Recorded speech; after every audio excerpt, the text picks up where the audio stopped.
Good evening, everybody.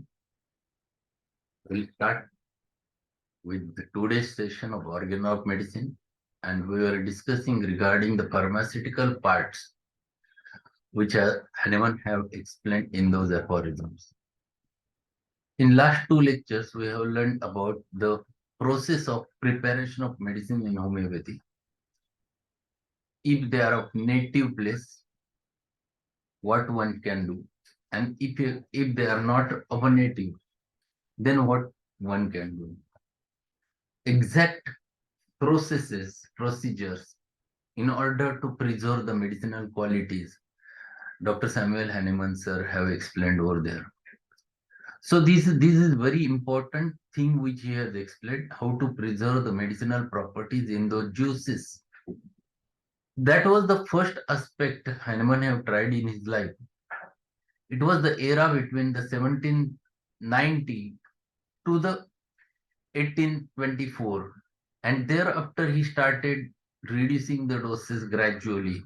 When he reached to a certain level where he found that if you use very minute dose of the medicine, still it is working, and he has converted into the potentization methods. This is a long process, tedious process. It never happened within a day. He got a fluke that yes, this method is potentization, the trituration, then succussion. It's a long process because of which he reached to that level. Behind that, he has utilized his knowledge of physics, knowledge of chemistry, knowledge of biology, the zoology, the botany. Everything came into existence while considering the methods of potentization. It is a long process with which he has reached to that specific level. So it is not a discovery which has happened within a day. And that's what he wants to explain, that how he reached towards that, and then he has explained about the 50 millisimal potency. So today we're going to learn only one aphorism. In fact, I don't think that we're going to finish the whole aphorism along with its footnote in today's session, because it's big and it's a really process how he reached towards those thoughts of potentization that he has explained over there. So what he says in aphorism number 269, the homeopathic system of medicine develops for its special use to a hitherto unheard of the degree the inner medicinal powers of the crude substances by means of a process peculiar to it and which has hitherto never been tried, whereby only they all become immeasurably and penetratingly efficacious and remedial, even those that in crude state give no evidence of the slightest medicinal power on the human body. In fact, he has defined what is potentization over there. We used to do a very specific definition of the potentization. And that is a wonderful definition because everything is covered in that definition. What we used to say, it is a mathematico-mechanical process by which the inherent properties of the crude drug substances are aroused into the activity is called as a potentization. So there are many drug substances which have a medicinal properties, but in crude form, they never act as a medicine. We'll take a simple example. If you, by mistake or accidentally, you swallowed some iron piece, what is the possibility? What will happen? Whether your blood hemoglobin will going to increase, whether it will going to show its properties, it will going to produce its futures. Nothing will happen. It will pass as it is. It will pass in the same way as it is by another way. It will not show any properties over there. Then see the difference. If you'll make it fine, and we have entered up to the molecular level or elemental level, the same iron piece, and we get the elemental iron, which the allopaths used to use in their practice, elemental iron.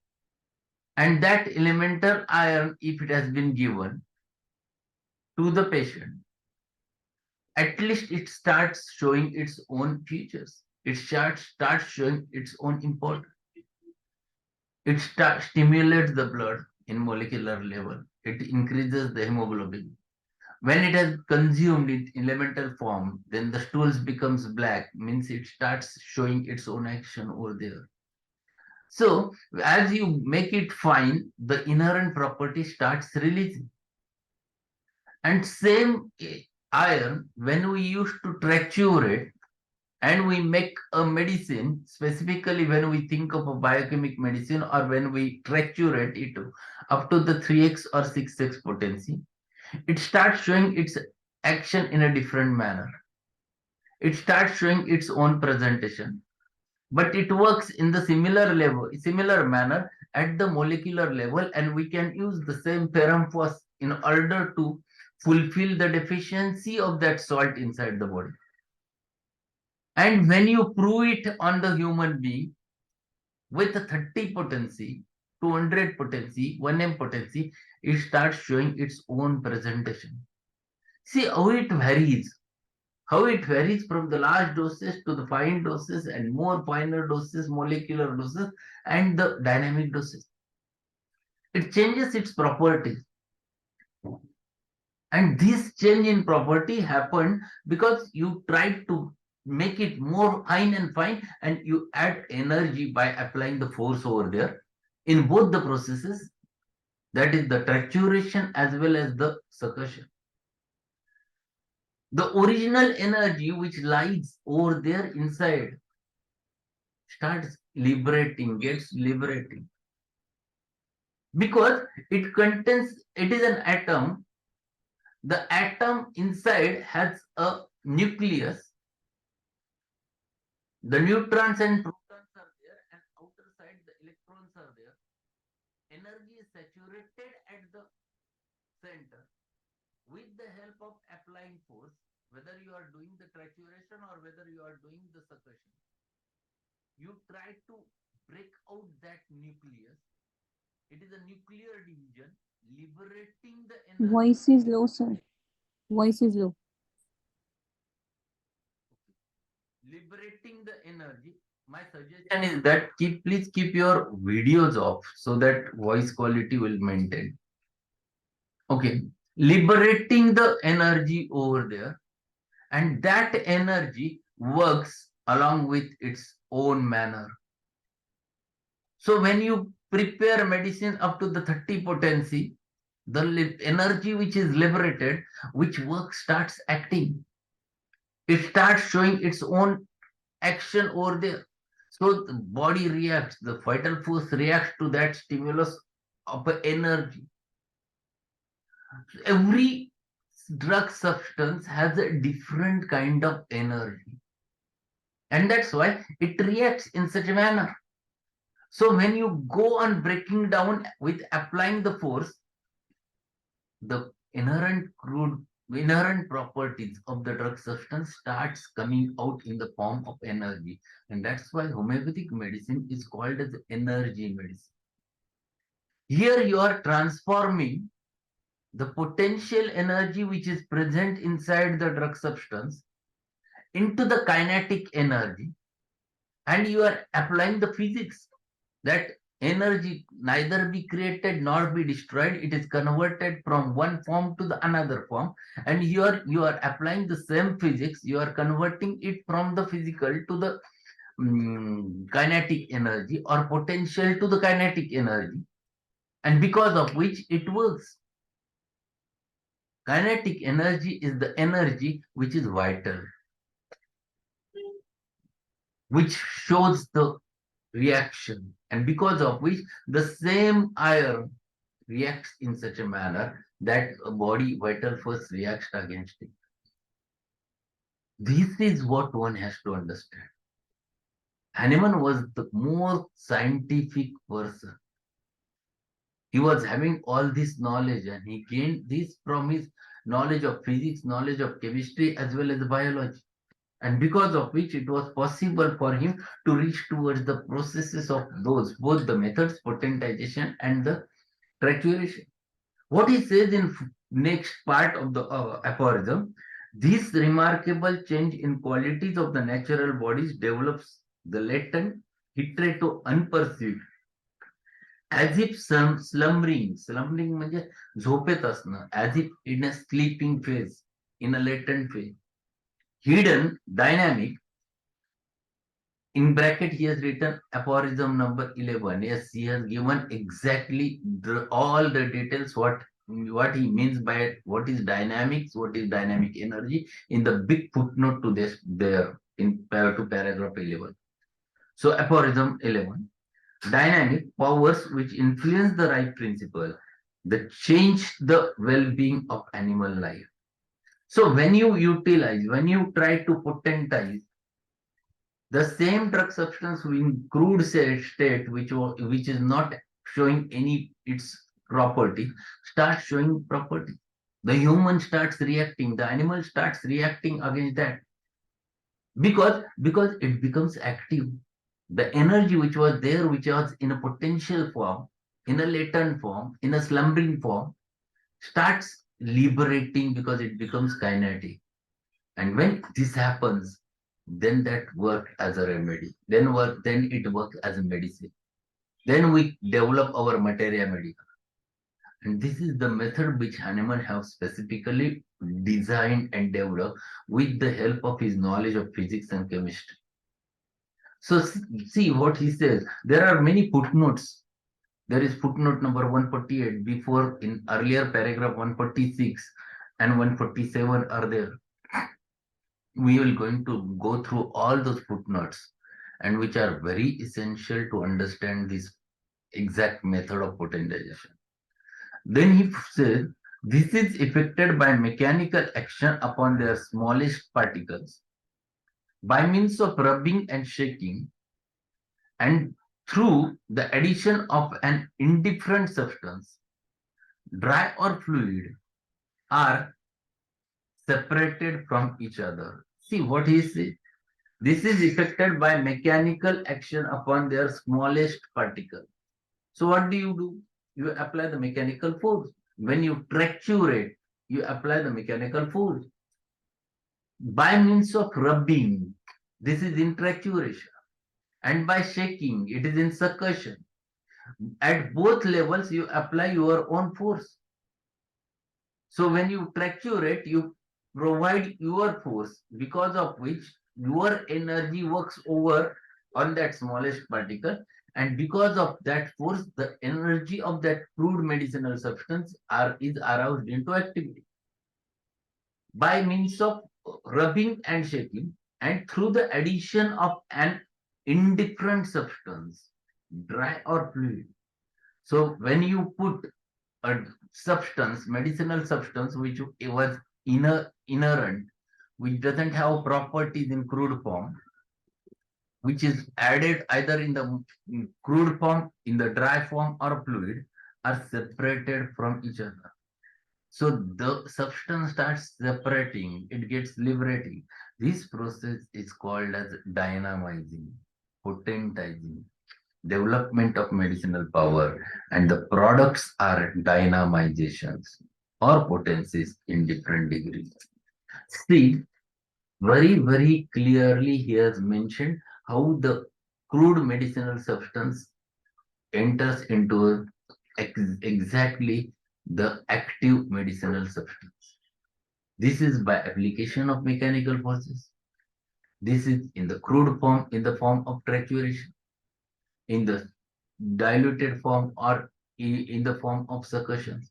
And in both places, you apply your own force and you liberate the energy by the nuclear division of that specific atoms of the crude medicinal substance. and because of which those becomes active. When you go on increasing potency at a certain level, so if you are making it in centesimal scale, after 12C potency, the original medicinal contents are totally not, you cannot find it out with any examination. And this number is called as Avogadro's hypothesis.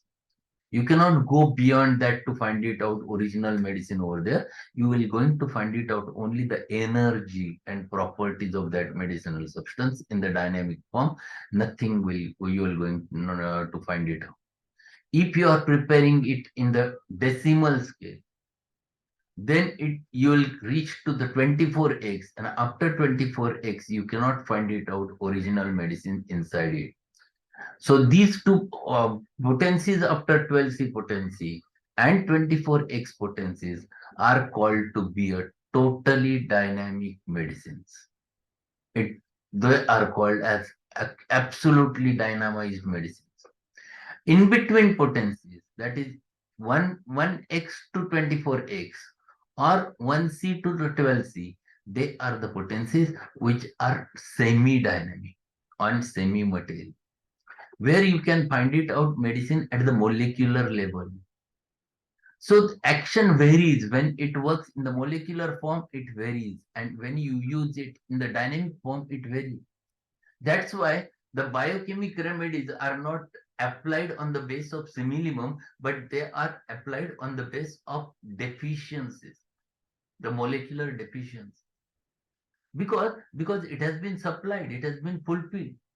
So if the calcarea self is less, what is the presentation which happens inside the body that Schussler has written over there, and it works on that. Then you think, yes, there is calcarea self deficiency. If there is a typical presentation which is presenting ferrum phos, then you get ferrum phos and it fulfill that deficiency. That is in molecular form, and that's why we used to use it in 6s potency, 3x potencies, 12x potencies. That is for to fulfill the molecular deficiency. But when you reach the dynamics, that is at the level of 24x or 12C, above than that, then you have exactly a dynamic action of the medicine. And then thereafter, you have to apply your medicines on the basis of similimum only. And that will work as just a drug picture, the way you prove the drugs. If you are proving it in 30C potency, whatever the picture you get over there, then after 12, 200 potency, 1M potency, 10M potency, and whatever the reactions of the patients happen during drug proving, not the patients, it is the prover's reactions happens to be there, which you collect over there and form your materia medica, and which you apply while utilizing the on the basis of law of similar to the patients. So this is the method which he has developed and which has a thorough base, thorough understanding. So what we have learned in today's session is that how this potentization works and how the energy gets liberated. It is not just a dynamic, the word which we used to use the dynamic again and again, and the peoples from the other science never understand the dynamic. You have to tell them why we are called it dynamic, then you have to explain all those things. How this is scientific, that reason you must explain, then they will understand. You explain the science behind that, then they will understand. If you explain that this is the nuclear division which liberates the energy, then they understand, yes, why the homeopathic remedies works. Many a times they comment, it is just a placebo medicine, etc. You have to explain it is not placebo. You have to explain this is scientific. And how it is scientific, that aspect you have to tell. So today we have learned the scientific understanding of potentization in this paragraph. We're not going to learn the footnotes, because footnotes again we have to understand. We have to give so much of time to understand the footnotes over there. So tomorrow, not tomorrow is Friday, yes. If I will be there, because I'm leaving Sangamner tomorrow, maybe if I will reach before that, it is possible. If I will not, tomorrow might be a holiday. So either tomorrow or on the Monday, we'll going to meet with this. So that's all for today. Today we'll stop over here. We'll take a break over there and we'll continue mostly on the Monday, because tomorrow it is very difficult for me to reach to Sangamner within the time. So it will be better. We'll have meet directly on Monday. So that's all for today. If any queries are there, we'll discuss. We'll have a chat. Sir, Yes. one query is there, sir. Huh? One query is there, sir. Yes. It is a very, very basic query. Yes. Ask. But you see, yesterday class, you told the medicinal value may get deteriorated. The medicinal power of the Yes. drug Yes. will get deteriorated. Huh. Okay, that is one aspect. Due to sunlight, due to Direct. sunlight Huh. or anything, or sunlight is an electromagnetic field. Am I true? Yes. Okay. Yes. Yes. You see, many times I used to buy a bottle of 1 to 2 gram of medicine in globules. Okay. I keep it. Okay. 1 or 2 doses I give, the patient gets okay. And they will give me the bottle, that container, the 2 gram container, they will give it to me. That medicine probably I may not, it's a rare drug, I may not be able to use it for another 6 months. Correct. After 6 months, if I am going to give, the bottle gets dried up, the alcohol is not there. Correct. Whether I have to put more alcohol and give, or I can use the same drug. It is already told that since the medicines are made out of alcohol, it will not have any expiry date. Correct. But as per your view, the alcohol gets evaporated. Whether the energy will be in the globules, or we have to put more medicine and shake it and give it to them. It is a query for me, sir. Very correct. I think you have put the same question in WhatsApp, but I was not able to because of my patients, not able to answer your query. Yes, it's better that you have asked it over here. Basically, once you prepare the medicine and keep it in the globules form, it will, unless and until you directly put sunlight on it, it will not lose its properties. It's true. If you use it even after 6 months, even you use it after 1 year, it retains its properties. There is no need to add anything. Only thing is that alcohol gets vaporized. It doesn't create any problem. That is the reason why we put it on the globules. Globules are the vehicles which retains the properties. It is a lactose sugar which retains the properties of the medicine inside it. I have medicines which when I have started my practice, some medicines are there, rare medicines which are there still with me, which I have purchased at the time of my opening ceremony. Still, I'm using them, and it works. It definitely works. I have kept it in a closed compartment, and it is there, and it works. It never loses its properties. Only thing is that if you put anything strong nearby it, yes, definitely it affects. Second important thing, it is not just the light, it is direct sun rays affects the action of the medicine. So we are keeping medicines inside our clinic where there is no chance of getting sun rays directly on the medicines. Then it never loses its property. I used to use many a times the same thing, that once I used the remedy after nearly about 6 months or 1 year, I used to use same remedy. It happens because rare remedies we never require every time. And I am using it as it is. I never used to prepare it again. So it retains its properties in globules. There is no need to add any again and prepare it. It has its own properties. Yet So another one query, sir. The globules get sometimes if I buy many globules, many medicines in Hahnemann, Hmm. some globules, sometimes the medicine, no, it gets sticky and it gets something pasty like this. If I am not going to use that medicine, I have to throw it away, no? That's what happens many times if it has been not properly put the minims over there while preparing the medicine, and if the quantity is more, sometimes it gets dissolved, and once it gets dissolved, then definitely it sticks to the bottle at the end, and which is not useful for the patient at that time. We cannot give it in the same form, and we have to throw. It happens. It is because it has been not properly put. There is a method that if you are putting drops, it is called as a minim in homeopathy, in pharmacy. When we put the minims, we have to drop it in such a way that once one drop comes at the end and it is at the base, once it is reached at the base, you have to stop putting the minims over there. You don't have to drop more than that. And if you put more than that, then this question of dissolution of the globule sometimes happens. So this is because of improper putting the medicine over there, and or more amount of medicine added over there. That is the reason. Okay, okay.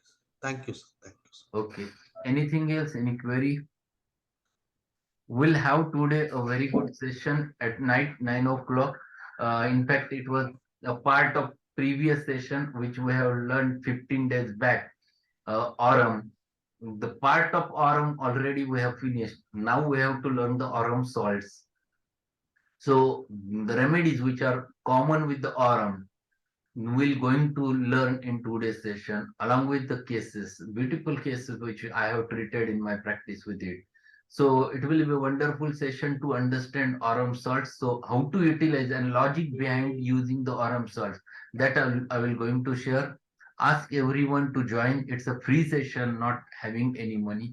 So those who are your friends, students, those who are interested, ask them to learn the aurum salt, because many times we never reach to the aurum salts. We reach to the aurum. Reaching to the aurum is simple, but reaching to the aurum salts is not simple. And that I will going to share in today's session. So that will be open to all of you. The same Zoom ID and password will be there. It is not different. It will be sent to on the group also. But if you have if you would have joined today, same password and ID will be there for it. So my suggestion and request, don't miss that session. Thank you very much. Thanks a lot. And Thank you. thanks all senior doctors for there.